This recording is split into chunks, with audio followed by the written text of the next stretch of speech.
Hello my friends and welcome back. Thank you very much for being with me again today. It seems like Germany would be able to reach its projected 94% or 96% capacity of gas storage, which they are trying to accomplish before winter comes in order to have a decent winter. And there were some reports about a week and a half stating that they will not be able, that they're about 73, 74 capacity and they will need to get to 96 or so, and they will be short, therefore you take less showers, turn the heat off and so on. Well, I'm assuming the Germans complied with all those requests at this point, and now we have an article saying that the Germany is actually doing better than expected, projected.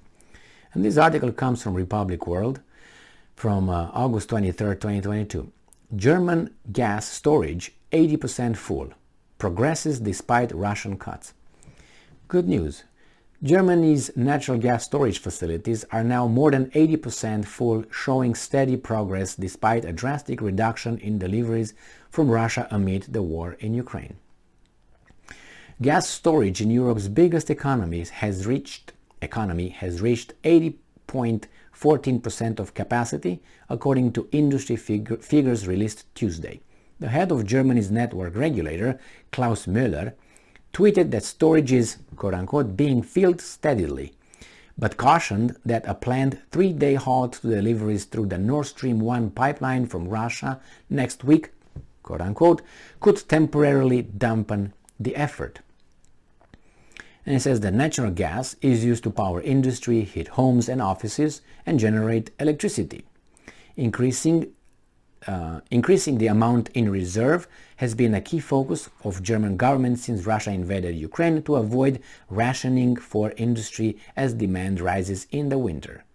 The country's storage was about 56% full when Russia's state-owned energy company Gazprom started cutting supplies through Nord Stream 1 in mid-June. It cited technical problems that the German authorities have dismissed as cover for a political power play. Okay, but let me ask you this. You blame the Russians and Gazprom.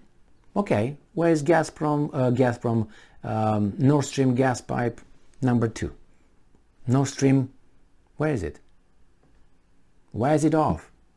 Oh, they told you to shut it off, don't even open it.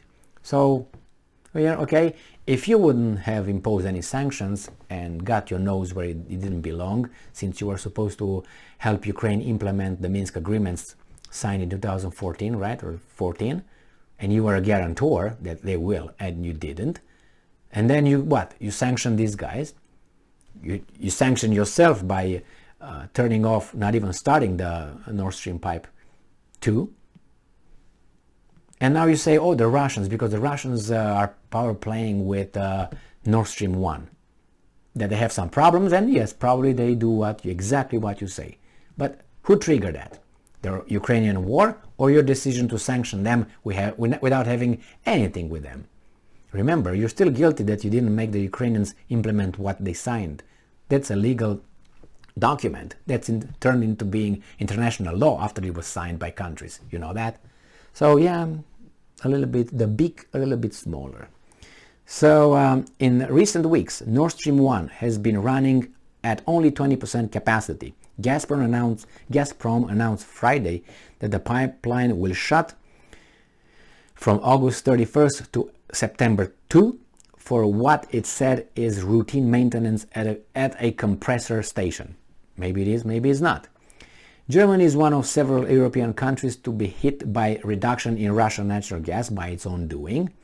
Supply since the war started, dwindling supplies, fears of further cutoffs, and strong demand have sent natural gas prices on Europe's TTF benchmark soaring to record highs this month, fueling inflation and raising the prospect of a recession in Europe. Well, keep sanctioning yourself and see where you're gonna go. A month ago, the German government moved to tighten storage requirements. It introduced a requirement for storage to be 75% full by September 1st, a target that already has been surpassed. Good.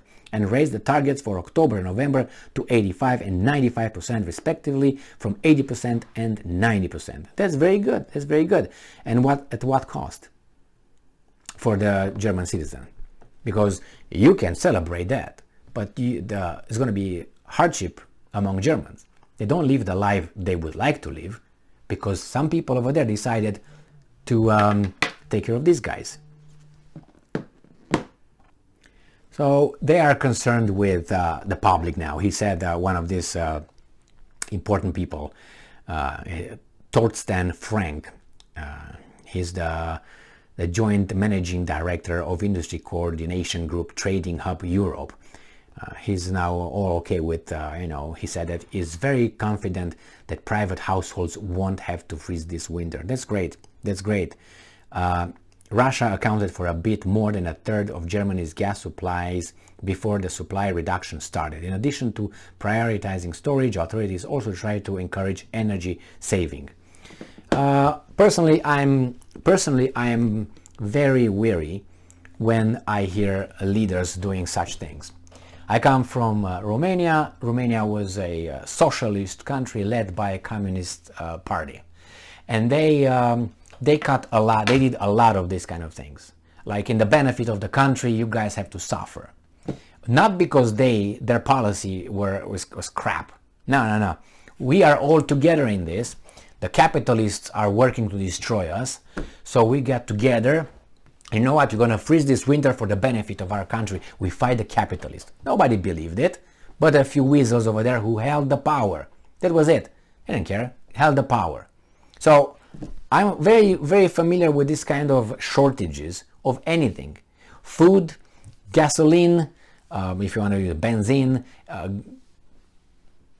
all these kind of things. Food, as I said, electricity, heat. And once they start, they will go want more, and want more. And this is an example of bad leadership. Everything could have been okay for the whole German population. But they say, no, the Russians will invade you, will kill you after they get Ukraine and going to take the whole Ukraine because the Russians are this and this. No, they, showing an enemy, and you got the country united. And by that, they said, we're going to have to be on the right side of history. Yeah, okay. And then we should impose sanctions on Russia because United States wants us to do it. And we have to because we're not actually a sovereign country. We don't have an independent foreign policy whatsoever. We don't have balls dingling you over there, not even cut, snipped.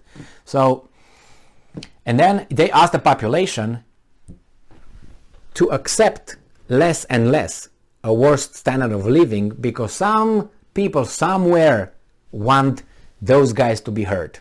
Whatever they do over there in Ukraine and then Germany should have had anything to do with the German people.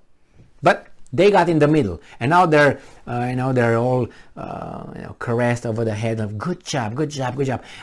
Maybe later we're gonna allow you to turn a little bit higher, a little bit the energy, the heat, and in your house later a little bit. They will dictate how you live your life based on their political, orders coming from a different entity. And it's not the United States. United States has used its power. Military power, political power, and economic power by other weasels. No, the Biden and these are just like Zelensky, just the trumpet. It's someone else who's blowing into the trumpet, the notes he wants or she wants. So the same here. It's just unfortunate. And they start with this, they will start with more. They will ask you this and that and that, and for the benefit of the good, because we have that bad Russians, and the Russians will always be bad until they're gonna be kneeled. Well, and by doing that, they're going to ask their population to, limit their freedom of speech. But Germany doesn't have a freedom of speech anyway. You can't say certain things over there. You go 5 years, 6 years to prison if you say if you have questions about certain events. So let alone really saying what you really want is.